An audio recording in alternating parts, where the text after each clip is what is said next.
From Felinsky to Wilson himself, let's have a listen. He's declaring victory. The privilege of public service once is something that has been afforded to me by the people of Goldstein. To be given that privilege once again is something that is almost unbelievable. And I do so very much with a sense of humility and respect for the electorate and, of course, for the great trust that they have given me and, of course, the people surrounding me and, of course, as part of what we aimed to do as part of this campaign. What we said at every point in this campaign was we were focused squarely on the issues that were of concern to the people of Goldstein and how much we were focused on what we needed to do to build out the future of this country. And I think we've seen that in the election results very clearly, that people want that sense of hope, of aspiration, of belief about the future. That is what we appeal to, and that is what we have done so and gone on and delivered. It's also important to understand the nature of our campaign. After 3 years when our brows fell, we spent and started the process by listening, by engaging with the community when everybody had written us off. Listened, engaged and understood. What was the basis of the decision that was made? Why was it made? What did we need to learn? What did we need to do? How did we need to grow to be better? Then we focused on what we needed to build out the capacity, not just to build a campaign or a winning campaign, but to bring people together to be part of something that was exciting, that was energetic and that was unique. And we did exactly that.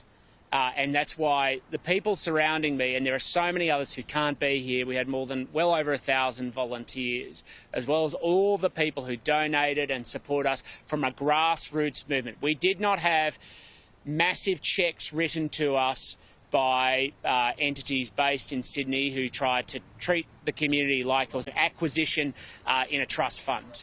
We very much built it from the bottom up. And I think there are a lot of lessons for a recovering Liberal Party about how it wants to take on the future of the country. And that's why we are so proud of it, because we share this victory together. It is not my victory, and I need to make this crystal clear. It is all of our victory. And we have all shared this incredible journey together. And that's why, while my name was on the ballot paper, we have won. We have done something truly incredible. I've remarked a number of times we had to defy political gravity to get here. We achieved 3 Australian electoral milestones in one election result. And it's because of the people surrounding me that we did that. And we did it because we turned to each other. We turned to each other to achieve something together. As many people have remarked, without ego, but focused on a common sense of purpose and understanding the stakes of what was on the line, not just for the community, for the country. And so that's why we're so proud of what we've done. That's why we've done it with such humility, and that's why it's so important of what we've achieved together. And I just want to honour that. I do just want to make a few other quick remarks, and I'll take a couple of questions, but this isn't a long day to dissect. I've no doubt what are the questions that everybody else's minds. But I also want to thank particularly the people who never gave up on me. You know, that's hard because there were a lot of people who, you know, when you experience political defeat, you know, it's easy to point judgment or make assessments. But particularly, and where are you, Marie? Marie? Just to be clear, I will honour my mother separately, but she is currently scrutineering. But Marie is not my mother, in case anybody was wondering. But Marie is the front line of our local volunteer effort.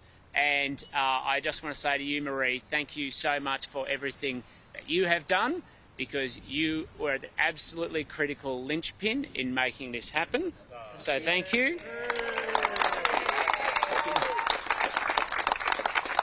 And, of course, Ed, where are you, Ed? I've lost you. There you go, behind me. Ed, who's our campaign director, for everything you have done as well with Rob and the team. There's too many people to mention, but this was an incredible effort on behalf of so many people. So I just can't express to you both, to what you represent, to your commitment, to your belief about who we are, so much what we have achieved together, and I just want to say thank you. Thank you.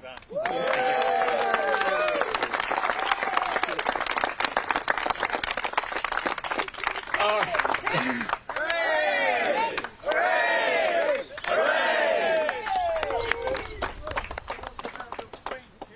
By what? Oh, well, I mean, people will dissect this. We had a negative redistribution. We then had a 2% statewide swing against us, yet we had, I haven't checked the latest numbers, but I think we're now at plus 4% or a bit more than that. So, you know, I use the term defy political gravity because we have. But it's not because of anything, it's because of what we all did together. And that's the key difference. So, now I know you guys want to dissect the national result. I know you want my views on leaders, blah, blah, blah, blah. I'm not really interested in that. Today is a day to celebrate the efforts of the people behind me and surrounding me. I've discovered who've joined since. So I'm happy to take questions. Sorry, I'm happy to take questions on that. I'm not really interested in the other stuff, and I'll just, you know, do. My phone has exploded in the past 24 hours, and so I do not believe I have, but I can't say anything more than that. Look, the current member, the former member has continued to post content on social media suggesting that they wish the count to continue. All I will say is this, which is after the last election, and I think it's, let's be very honest about it, it was brutal, but I showed dignity to honour, so showed respect, I should say. I showed respect to my supporters, to the people who voted for me by conceding, because I thought it was important to provide a clean slate, but I'll leave my comments there. Well, today I had aspirations for one thing, and it was to have the great privilege and service to be the member for Goldstein again, and of course we have lived out that promise. Sorry, I can't hear you, I'm sorry. There'll be lots of people who will make remarks. I mean, it doesn't shock anybody that I have a deep interest in economic policy. The last time I was in federal parliament, some would say that I overused the economics committee, but I nonetheless used it very assertively because I look at the challenges this country faces right now and the scale and the sense of urgency, and nothing has changed. In fact, it's become more substantial. And you know, what drove this campaign locally was a sense of hope and aspiration about what we can build for the future of the country. And it comes down to a simple proposition. Can you go on and get a good education? Can you go on and get a good job? So you can, of course, save and buy a home. So you can support your family and save to put yourself in a position in retirement. And that sense of aspiration, that dream, is at risk right now. We are at a time in history where a lot of things that we have been able to take for granted as a country now sit on the precipice. And the current government has thrown sugar on the table to get themselves through an election, but they have not addressed the root cause of the problem.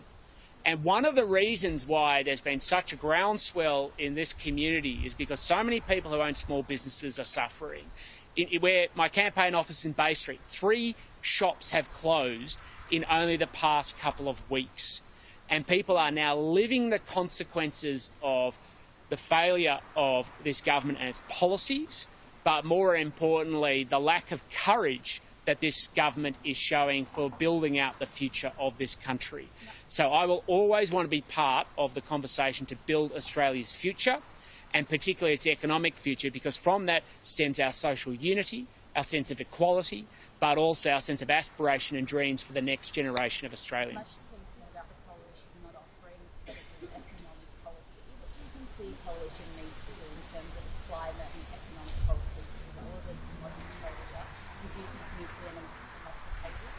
Well, again, I said I'm not really going to get into a lot of the policy discussion right now, but I will make some simple observations. When I was last in Parliament, I spoke favourably, and because in my core sense of belief believe in the role of nuclear power, not as an end, but as a beginning. We talked about this in our campaign launch. Nuclear power is part of building the future industrial base of our country. If we don't do that, then we are saying either one, we're going back to coal, or we as a nation are going to deindustrialise.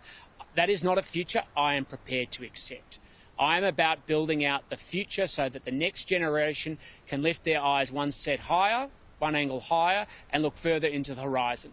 And that's why it's so important to have honest conversations with the Australian people, to be part of building out that future, and to make the case, not just simply put something out there and see whether it's going to be tested. We must fight vehemently, passionately, with energy, with courage, because it comes from who we are and what we believe and the policy we want to take forward to build out an alternative vision for this nation.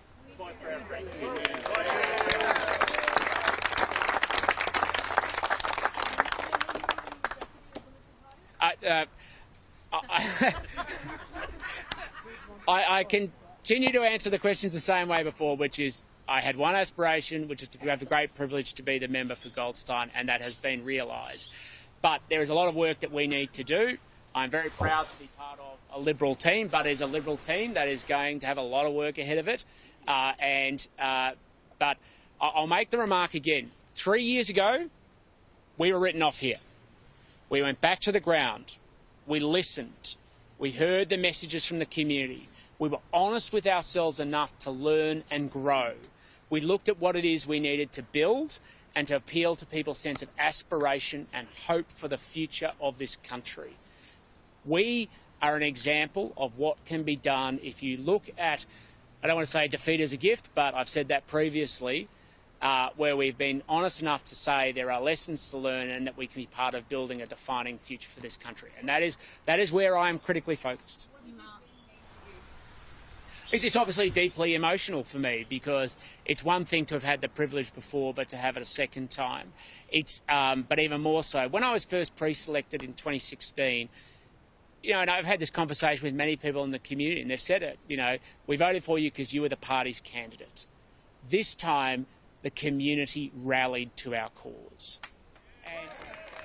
Tim Wilson there declaring victory. There hasn't been a concession yet from Zoe Daniel, but he is charging ahead nonetheless. And joining me